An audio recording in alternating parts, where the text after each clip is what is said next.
नमस्कार साथियों, स्वागत है आप सभी का अंकित इंस्पायर्स इंडिया पर। मैं हूं अंकित अवस्थी। देखिए, उत्तर भारत में शादियों का सीजन चल रहा है और शादियों के सीजन में अक्सर किसी रिश्तेदार के रूठने की आवाज सुनाई देती ही है। शादियों में अक्सर रूठने के लिए बदनाम बुआ और फूफा होते हैं। ऐसे में फूफा एक ऐसा टर्म हमारी तरफ से बनकर आता है, जिसे हम कहते हैं कि इनका नाम केवल रूसने के लिए बना है, शादी में नाराजगी के लिए बना है। बाय द वे, अब मैं भी उस उम्र में आ गया हूं कि कहीं ना कहीं किसी का तो फूफा रहा होऊंगा। जोक सपाट, पर पॉइंट ये है कि ऐसे रूठने वालों को देख करके मन में भाव यही आता है कि यार भैया मत रूठो यार, बात बताओ हुआ क्या है। अब ये भूमिका क्यों बनाई गई है वो समझिएगा। आपको 2 दिन पहले हमने एक सेशन साझा किया था जिसमें बताया था कि ट्रंप को जी20 की बैठक में बुलाया ही नहीं गया। उल्टा कहते हैं कि जी20 की बैठक का इन फूफा जी ने बायकॉट कर दिया कि हम नहीं आ रहे तुम्हारी बैठक में। अब ये कहाँ थी? साउथ अफ्रीका के अंदर जो रामफोसा राष्ट्रपति हैं जहाँ पे, वहाँ पर जी20 की बैठक आयोजित हुई और उस बैठक के अंदर ट्रंप ने कहा कि हम नहीं आएँगे। नाराज़गी बताई कि आप गोरे लोगों के साथ अत्याचार करते हैं। बाय द वे, आपको याद होना चाहिए, साउथ अफ्रीका वो देश है जहां पर नस्लीय भेदभाव, रंग भेद की जो नीति है या रंग भेद जो है वो एक बड़ा क्राइसिस रहा था। महात्मा गांधी जी वहां सविनय अवज्ञा आंदोलन किए थे क्योंकि अंग्रेज काले लोगों के साथ बहुत बुरा बर्ताव किया करते थे। आज ट्रंप कह रहे हैं कि काले लोग गोरों के साथ बुरा बर्ताव कर रहे हैं, इसलिए हम वहां नहीं आएंगे। ऐसा कहकर उन्होंने साउथ अफ्रीका ना आने का निर्णय लिया था। कोई बात नहीं, साउथ अफ्रीका एक कदम आगे निकला। जी20 की बैठक साउथ अफ्रीका में कंप्लीट हुई। साउथ अफ्रीका वालों ने अगली बार के प्रेसिडेंट, असल में क्या है, जी20 वो है जिसकी बैठक 20 देशों को करानी होती है। जैसे भारत में हुई, भारत के बाद साउथ अफ्रीका, भारत के बाद ब्राजील, ब्राजील के बाद साउथ अफ्रीका, साउथ अफ्रीका के बाद अमेरिका का नंबर है। तो अमेरिका को प्रेसिडेंसी मिल रही थी, यानी जी20 का आयोजन इस बार 2026 जो आ रहा है उसमें अमेरिका को कराना है। लेकिन उसके लिए क्या, एक हथौड़ा सेरेमनी होती है जिसमें हथौड़े को दिया जाता है दूसरे देश को कि लीजिए सरकार, अब आप अपने यहां करिएगा। तो वो जो हथौड़ा समर्पण चल रहा था उसको साउथ अफ्रीका ने अमेरिका को नहीं किया कि लो भाई, हम नहीं पकड़ा रहे, कोई आया ही नहीं आपकी तरफ से। ये बिल्कुल वैसे है कि विदा जो है ना वो फूफा जी को नहीं दी गई। इससे ये नाराज हो गए, नाराज हो गए और फट गए भाई साहब। और फटे ऐसा कि इन्होंने कल साउथ अफ्रीका पर बढ़िया बम फोड़ा है। बम किस तरह का? साउथ अफ्रीका से कहा है कि बेटा सुनो, अब जो हमारे यहां जी20 की बैठक होगी ना, हम तुम्हें वहां बुलाएंगे ही नहीं। तो साउथ अफ्रीका बोला, सर हमारे यहां थी, हम तो आपको बुलाए थे, हम तो कहे थे आप आओ, आपने कहा गोरों पर अत्याचार हो रहा है इसलिए हम नहीं आएंगे, और आप हमें खुद नहीं बुला रहे हैं, ये कहते हो कि जाओ हम तुम्हें अपनी शादी में नहीं बुलाएंगे। सर ऐसे चलता नहीं है। जी20 का फाउंडिंग मेंबर हूं मैं, तो ये सारा कलेश आपको समझाएंगे, इन दोनों देशों के बीच का कलेश पूरा व्याख्या से बताएंगे। और क्या कहा ट्रंप ने कि मैं तुम्हारी सारी मदद रोक दूंगा। तो आज के सेशन में हम कुछ ऐसे सवालों का जवाब ढूंढेंगे कि क्या वाकई में ट्रंप अपने दम पर जी20 से साउथ अफ्रीका को बाहर कर सकते हैं? क्या जी20 जी19 बन सकता है? नंबर एक, क्या ट्रंप दुनिया में से जिस तरह जी8 में से रूस को बाहर निकालकर जी7 बना लिए, क्या जी20 को जी19 तक ले जाएंगे? क्या ऐसा वाकई संभव है? आइए आज के सेशन में जिक्र करते हैं। इस मुस्कान को देखिएगा, ये मुस्कान इनको चमकाने के ही काम में आ रही है। मुस्कान है रामाफोसा की। ये है साउथ अफ्रीका के प्रेसिडेंट, जिन्हें कोई फर्क नहीं पड़ता कि ट्रंप क्या बकबक करते हैं। बढ़िया, इन्होंने उनकी एब्सेंस में जी20 की बैठक करवाई और बिना ही हैंडओवर किए अपना हथौड़ा अपने काम को आगे ले गए। फिलहाल के लिए ट्रंप का बयान हेडलाइन बना हुआ है कि ये दोनों फिर से भिड़ गए हैं। आजकल ट्रंप वो व्यक्ति हो गए हैं जो मौका ढूंढते हैं कि जाकर के मैं कहां मूड फोड़ूं। कई बार कुछ छोटे बच्चे ऐसे होते हैं जो झक्की जिद्दी किस्म के होते हैं, दीवारें ढूंढते हैं, लीजिए हमने यहां माथा फोड़ दिया, लीजिए हमने यहां माथा फोड़ दिया। ट्रंप बुढ़ापे में थोड़े बचपना में गए हैं, तो कुछ वैसा हो गया है। हम ज्यादा सही शब्द यूज नहीं करेंगे फिलहाल के लिए। ट्रंप की इन्हीं हरकतों का विश्लेषण करते हुए, रूस के साथ में क्या साउथ अफ्रीका भी जी20 से बाहर हो जाएगा? रूस को जी8 से बाहर किया था, जी20 से क्या इन्हें बाहर करवा देंगे ट्रंप? ये बात कहां से शुरू होती है, अब उसका भी मैं थोड़ा सा आपको इतिहास दे देता हूं। साथियों, आपको याद होगा आज से 6 महीने पहले हमने एक सेशन साझा किया था जिसमें आपको बताया था कि जेलेंस्की को जैसे ट्रंप ने बैठा करके धमकाया था ओवल ऑफिस के अंदर, वैसे ही रामाफोसा को बुलाया गया और वहां पर उनके साथ भी वैसा ही ट्रीटमेंट किया गया। क्या ट्रीटमेंट था? असल में इनको बुला करके कहा गया ट्रंप ने कि देखो, आपके देश के अंदर सफेद जो लोग हैं, श्वेत जो लोग हैं, उनकी जमीनों को छीना जा रहा है और उन्हें अश्वेतों में बांटा जा रहा है। कुछ इस तरह से इन्होंने प्रेसिडेंट ऑफिस के अंदर एक टीवी चलाकर दिखाई कि देखो, जो ब्लैक लोग हैं वो सफेदों के खिलाफ अत्याचार करने के लिए गाना गाते हैं। वो कहते हैं कि इनकी जमीनें छीन लो, इनके साथ में ये कर लो। तो ट्रंप ने कुल मिलाकर के साउथ अफ्रीका में गोरे लोगों पर ज्यादा अत्याचार हो रहे हैं, ऐसी बातें बोल करके रामाफोसा से कहा कि आप उन्हें रोको। रामाफोसा ने कहा, सर हमारे यहाँ पर गोरे लोग बहुत खुश हैं, पता नहीं कुछ अपोजिशन की पार्टियां आपको भड़का दे रही हैं। ट्रंप ने कहा, मेरे पास वीडियो एविडेंस है, मेरे पास लोगों के बयान हैं, मेरे पास कुछ गोरे लोग प्रेजेंट हैं, उनके उनकी बात ना मान के मैं तुम्हारी बात मान लूं। कुछ इस तरह से इन्होंने ऐसा किया। अब आपके दिमाग में एक प्रश्न बनेगा और वो प्रश्न बहुत लॉजिकल है कि भैया ट्रंप आपको उनके देश से क्या मतलब आप अपना देश चला रहे हैं, साउथ अफ्रीका अपना आप में एक देश है, वो अपने में चल रहा है, वो सॉवरेन कंट्री है, आप सॉवरेन कंट्री हैं, लेकिन ट्रंप ने अपने आप को अब वाकई में पूरी दुनिया का प्रेसिडेंट मान लिया है। बिल्कुल वैसे ही वो ट्रीट करते हैं दुनिया के हर देश को, जैसे कि वो देश उनके अंडर का ही देश है, वो स्वतंत्र राष्ट्र नहीं है।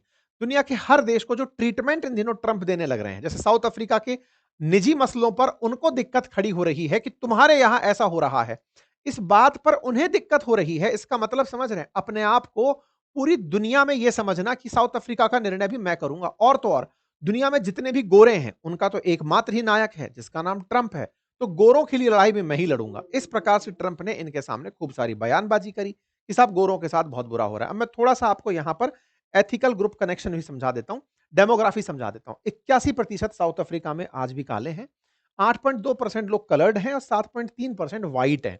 कलर्ड का मतलब जो गोरे काले के बीच में अपन जैसे जो लोग हैं ना, वैसे लोग हैं। 7.3% यहां पर व्हाइट लोग हैं। पहले भी संख्या इन लोगों की कम ही हुआ करती थी, लेकिन इन लोगों ने, अंग्रेजों ने यहां जब पहुंचे थे, तब अश्वेतों पर अपनी हरारकी सिद्ध करी थी, अपनी सुप्रीमेसी सिद्ध करी थी, और सिद्ध करते करते उन्हें यह प्रूव कर दिया था कि हम तो तुम पर शासन के लिए ही बने हैं। असल में क्या हुआ, अगर आप इस मैप को देखें तो अफ्रीका के बिल्कुल कॉर्नर पर ना ये जो जगह है, ये साउथ अफ्रीका है। अफ्रीकी कॉन्टिनेंट के बिल्कुल दक्षिण में जो देश है उसका नाम साउथ अफ्रीका है। और साउथ अफ्रीका के अंदर ये वाला जो किनारा है ना, ये वाला जो किनारा है, इसको केप ऑफ गुड होप कहते हैं। होता यह था कि यूरोप से देश के जो नाविक हुआ करते थे, वो भारत की तलाश में कि भाई भारत जाना है मसालों के लिए, जब वो निकले तो उन्हें ये पूरा रास्ता तय करके जाना था। अब नीचे था यहां पर अंटार्कटिका, बर्फ में ठंडे हो जाते। ऐसे में इस कॉर्नर पर जाकर के, धरती के कॉर्नर पर, यानी केप ऑफ गुड होप पर, इसका नाम गुड होप रखा ही इसलिए गया, केप का मतलब किनारा, उस किनारे पर जाकर के यहां अंग्रेजों ने बैठना शुरू किया कि भाई अब इसके बाद में अच्छे दिन आएंगे, क्योंकि हम इतना चलते चलते नीचे आ चुके हैं, अब हम यहां से पलट करके अब इंडिया की तलाश में आगे जाएंगे। अंग्रेजों को बहुत छटपटाहट थी भारत पहुंचने की, क्योंकि भारत के मसाले, भारत का सिल्क, भारत सोने की चिड़िया था, यूरोप से बढ़िया व्यापार करता था। तो इनको जब कुस्तुनतुनिया पर ऑटोमन एम्पायर का आक्रमण हुआ, तो उसके बाद में ये दूसरा ऑप्शन सजेशन में दिखाई दिया। तो सबसे पहले डच नाविकों ने आकर के यहां पर अपना डेरा डालना शुरू किया। अब उनको यह समझ में आ गया कि ये वो जगह है जिसे कोई भी यूरोपियन, अगर उसे इंडिया जाना होगा, उसे एशिया में एंट्री करनी होगी, इंडोनेशिया, श्रीलंका कहीं भी जाना होगा, तो उसे निकलना इसी रास्ते से पड़ेगा। तो बेहतर है कि हम यहां पर कुछ कब्जा कर लें। तो डचों ने यहां पर आकर के, डच कौन होते थे? डच होते थे हॉलैंड के निवासी। अब ये हॉलैंड कौन सा देश है? आज के समय में उसे आप डेनमार्क कहते हैं। जो डेनमार्क के लोग हैं ना, डेनिश पीपल जिन्हें आप कहते हैं, वो लोग यहां पर आया करते थे। ठीक है साहब, उन्होंने सबसे पहले यहां पर अपनी कॉलोनीज बनाई, 4 राज्यों को उन्होंने अपनी कॉलोनी में बदल लिया। जब अंग्रेजों को यह समझ में आया कि वहां जाने के लिए यह जगह जरूरी है, तब तक क्या था ना, ये वाली कैनाल नहीं बनी थी, रेड सी से अंदर होकर के स्वेज कैनाल नहीं बना था। तो यहां पर फिर अंग्रेजों ने डचों को भगा करके, जैसे बोअर का युद्ध कहते हैं, यहां पर भगा करके खुद कब्जा किया था। तो असल में डच और अंग्रेज यहां पर भिड़ लिए थे पहले ही, और अंग्रेजों ने फिर यहां पर राज किया। और जब अंग्रेज यहां पर, ब्रिटिशर्स यहां पर आए, उसी समय फिर महात्मा गांधी जी का जो आप काल सुनते हैं कि महात्मा गांधी जी साउथ अफ्रीका गए थे, उन्हें ट्रेन से निकाल दिया गया था, श्वेत अश्वेत के बीच का तगड़ा यहां पर कलेश चल रहा था। महात्मा गांधी जी ने फिर अश्वेतों के अंदर यह भावना पैदा करी कि ये आप पर राज करते करते इतना कैसे राज कर गए। तो ये वाला जो जगह है ना, जिसको आप साउथ अफ्रीका कह रहे हैं, यहां पर अश्वेतों के लिए महात्मा गांधी जी आंदोलन कर चुके हैं, सविनय अवज्ञा आंदोलन। और उन्हीं की प्रेरणा से फिर नेल्सन मंडेला ने उनका नेतृत्व, मतलब आगे चल करके अफ्रीकियंस का नेतृत्व किया, और बाद में नेल्सन मंडेला अश्वेतों के राष्ट्रपति बनकर आए, और अंग्रेजों को फिर उनके साथ में सेटल करके रहना पड़ा। खैर, ये सारी बातें मैंने इतिहास से निकालकर आपको इसलिए बताई कि यहां का एक इतिहास रहा है। ये लोग मूलतः अश्वेत ही थे, लेकिन श्वेतों ने यहां पर कब्जा करके इन लोगों पर राजपाट किया। आज क्या है कि जो इलॉन मस्क हैं, वो इन्हीं श्वेतों में से हैं जो साउथ अफ्रीका के रहने वाले हैं, लेकिन वो यहां से निकलकर अमेरिका जाकर रहने लग गए। अमेरिका रहने लगे, ट्रंप के सहयोगी बने, फंडर बने, तो उन्होंने यहां के सारे दुख दुखड़े उनको जाकर के कह दिया। चार्ली कर्क जैसे जो लोग, जो मर गया, उस जैसे जो लोग थे, वो श्वेतों के लिए, ईसाइयत के लिए इन दिनों आंदोलन फैला रहे हैं। अमेरिका के अंदर एक एक्सट्रीमिज्म चल रहा है, श्वेत एक्सट्रीमिज्म चल रहा है, क्रिश्चियनिटी को लेकर एक्सट्रीमिज्म चल रहा है। डोनाल्ड ट्रंप भी कुछ वैसा ही कर रहे हैं। श्वेत सुप्रीमेसी को लेकर फिर से स्थापित करने का प्रयास, क्रिश्चियनिटी को फिर से स्थापित करने का प्रयास, ट्रंप इन दिनों उसमें लगे हुए हैं कि सुप्रीमेसी, लोग रिलीजियस बने और चार्ली कर्क जैसी thought, right wing thought extreme में लेकर के चले, वो उस थॉट के साथ चल रहे हैं। तो मस्क ने जब इनको ये समझाया कि सर इस मुद्दे पर अगर आप बोलोगे तो साउथ अफ्रीका से आपको कुछ फायदा नहीं होगा, लेकिन दुनिया भर के जितने भी गोरे हैं उस वो आपके अंदर लीडर ढूंढेंगे, दुनिया भर के जितने भी क्रिश्चियन हैं वो आपको अपना पोप मान लेंगे। आपने देखा भी होगा जब पोप अभी थोड़े दिन पहले खत्म हुए थे, उस समय पर ट्रंप ने खुद को पोप की वेशभूषा में सजा लिया था और खुद का एक एआई जनित वीडियो डाल दिया था कि मैं हूं अगला पोप। मतलब कुछ उस तरह से उनके अंदर एक पागलपन सवार हो रहा है।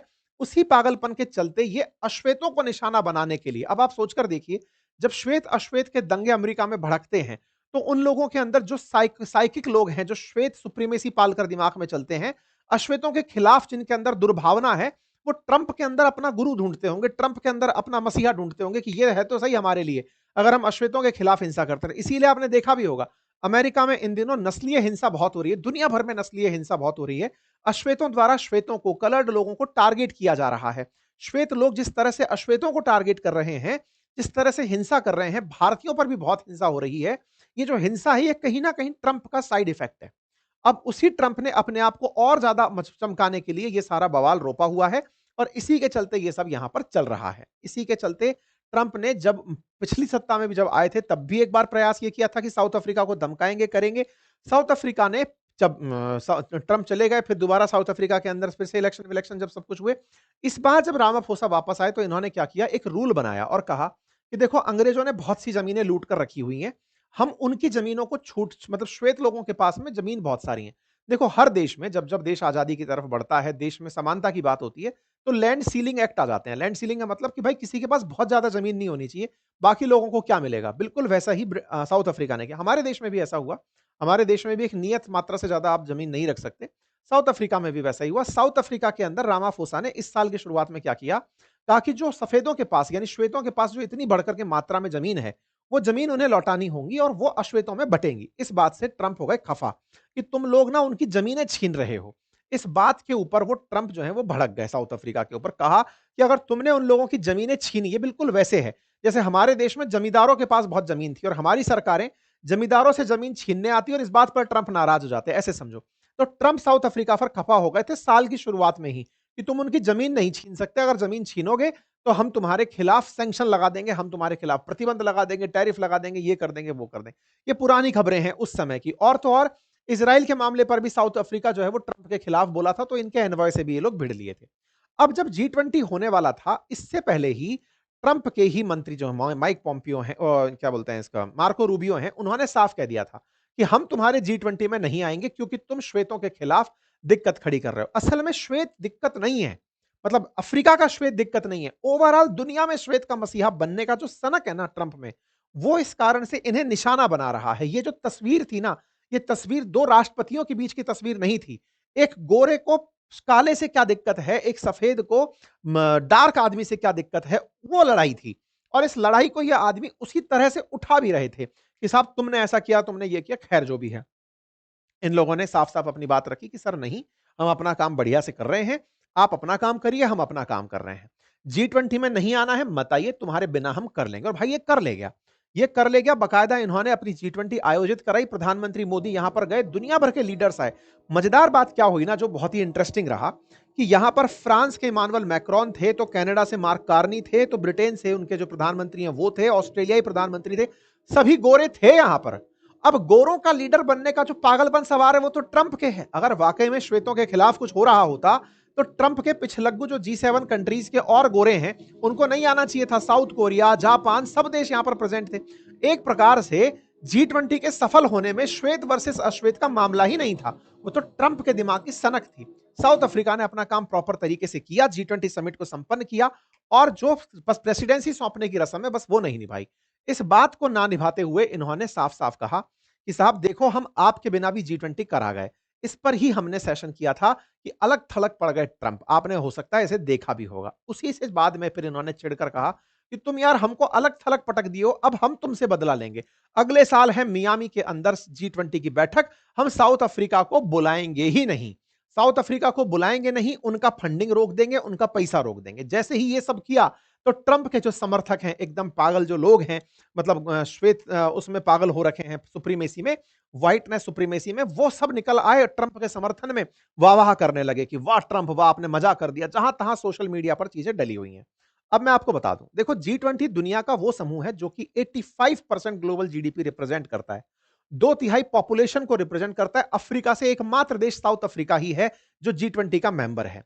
G20 से क्या इन्हें निकाला जा सकता है, अगर यह सवाल हो तो देखिए इनके बस की यह बात नहीं है, क्योंकि G20 का कोई आधिकारिक ऑफिस नहीं है, ना कोई आधिकारिक उसका प्रमाण पत्र होता है, ना मतलब कोई उनका सेक्रेटरीट का कोई लेटर होता है। दूसरा, कंसेंसस से सारे के सारे देश अगर मिल जाएं कि हमें इस देश को नहीं रखना, तो बात अलग है। G20 के अंदर ये फाउंडिंग मेंबर है साउथ अफ्रीका। देखिए ब्रिक्स में भी साउथ अफ्रीका है और G20 में भी साउथ अफ्रीका। और G20 का जो ये साउथ अफ्रीका है, इसे ट्रंप अकेले नहीं निकाल सकते, सब देश मिलकर के निकलवाएं तो कभी संभव ही नहीं है कि भारत साउथ अफ्रीका को निकलवाएगा या चाइना या रशिया। तो कुल मिलाकर ट्रंप का ये जो पागलपन है कि मैं इनको नहीं बुलाऊंगा, ये इनका जियोपॉलिटिक्स में ओछापन दर्शाता है, इनकी परिपक्वता से इनको दूर करता है। ये बात लोग भी कह रहे हैं, साउथ अफ्रीका के लोग भी कह रहे हैं कि आप शायद भूल गए, हम लोग ट्राइका प्रेसिडेंट है। ट्राइका प्रेसिडेंसी का मतलब होता है जब कोई व्यक्ति आज इस साल प्रेसिडेंट है, तो वो अगले साल भी बैठक में बैठेगा और उससे पहले साल वाली बैठक में भी बैठेगा।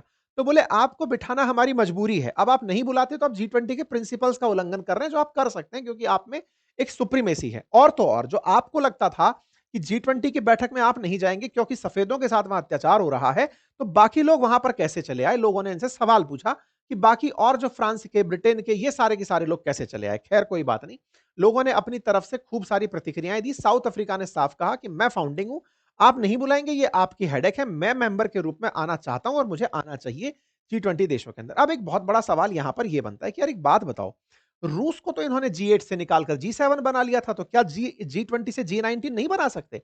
देखो रूस के साथ कहानी कुछ और थी। G8 जो था ना, वो बहुत ही प्रीमियम देशों का समूह था। Canada, France, Germany, Italy, Japan, UK और यूएसए।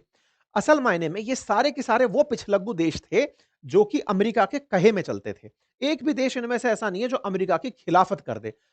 अमेरिका ने जब क्रीमिया पर रूस ने हमला किया 2014 में, तो रूस को बाहर निकाल दिया। तो बाकी सब एक साथ हो गए कि सर हम आपके साथ हैं, निकाल दो इसको बाहर। ये सारे वो सारे के सारे देश देख लो, फ्रांस, जर्मनी, इटली, जापान, इनका स्वतंत्र अस्तित्व नहीं है, पिछलग्गू हैं ये सारे। इसलिए रशिया को G8 से G7 का तो ये G8 का दृश्य आप देख सकते हैं। उस समय G8 की बैठक में 1997 से 2014 के बीच में जब G8 रहा, तो आप पुतिन को बढ़िया देख सकते हैं प्रेसिडेंट ऑफ अमेरिका के साथ में, बराक ओबामा को स्पीच देते हुए देख सकते हैं। लेकिन 2014 के अंदर G8 से जब पुतिन को निकाला गया, G7 बनाया गया, वो मामला था कि यूक्रेन का जो ये दक्षिण में हिस्सा है क्रीमिया, इस पर रूस ने कब्जा कर लिया था। इसलिए पनिशमेंट स्वरूप उनको अमेरिका की बढ़त बनाने के लिए निकाल दिया गया था। ठीक है साहब? तो क्या G20 से निकाला जा सकता है? Nothing, not possible, impossible. ऐसा मैं क्यों बोल रहा हूं? क्योंकि इनके समर्थन में अभी पूरी दुनिया के देश हैं। अगर इन्हें निकाला गया तो ग्लोबल साउथ एकजुट हो जाएगा। ग्लोबल साउथ एकजुट हो जाएगा मतलब जो विकासशील देश हैं, जैसे कि भारत है, अर्जेंटीना है, ब्राजील है, साउथ अफ्रीका है, ये तमाम जो छोटे और देश भी हैं जो विकसित होने की राह में हैं, ये सब एकजुट हो जाएंगे और इनका मतलब उद्देश्य यही होगा कि फिर आप समावेशी होने की बातें क्यों करते हैं, आप समावेशी उद्देश्यों से परे हो जाएंगे। ठीक है साहब? तो कुल मिलाकर के इनको निकाला जाना मुझे नहीं लगता संभव है। क्या साउथ अफ्रीका की कोई प्रतिक्रिया आई? साउथ अफ्रीका ने कहा कि आपसे ये बिल्कुल उम्मीद नहीं की जाती। आप एक सॉवरेन कंट्री होकर के कहते हैं कि आप पर हम सैंक्शन लगा देंगे, आपको नहीं बुलाएंगे। ये शोभा नहीं देता आपके ऊपर। लेकिन हाँ, अगर आप ऐसा करते हैं तो ये आप कर नहीं पाएंगे, क्योंकि G20 का कोई भी डॉक्ट्राइन नहीं है। ठीक है साहब?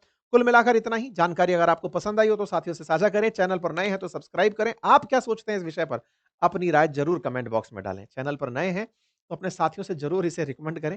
फिलहाल के लिए इतना ही। और हाँ, अगर आप चाहते हैं कि इस मंथ एंड सेल में पार्टिसिपेट करें, तो अपनी पाठशाला और बातें बाजार की पर हमारी सेल ओपन हो चुकी है, जहां पर आपको अपनी पाठशाला पर बहुत ही खूबसूरत कोर्सेज और किताबें बहुत ही नॉमिनल प्राइसेस में ऑफर की जा रही हैं। बातें बाजार की पर जो हमारे कोर्सेज हैं म्यूचुअल फंड से रिलेटेड और स्टॉक मार्केट से रिलेटेड, वो भी बहुत ही नॉमिनल प्राइसेस में आपको ऑफर किए जा रहे हैं। आप उन्हें देख सकते हैं। Thank you so much.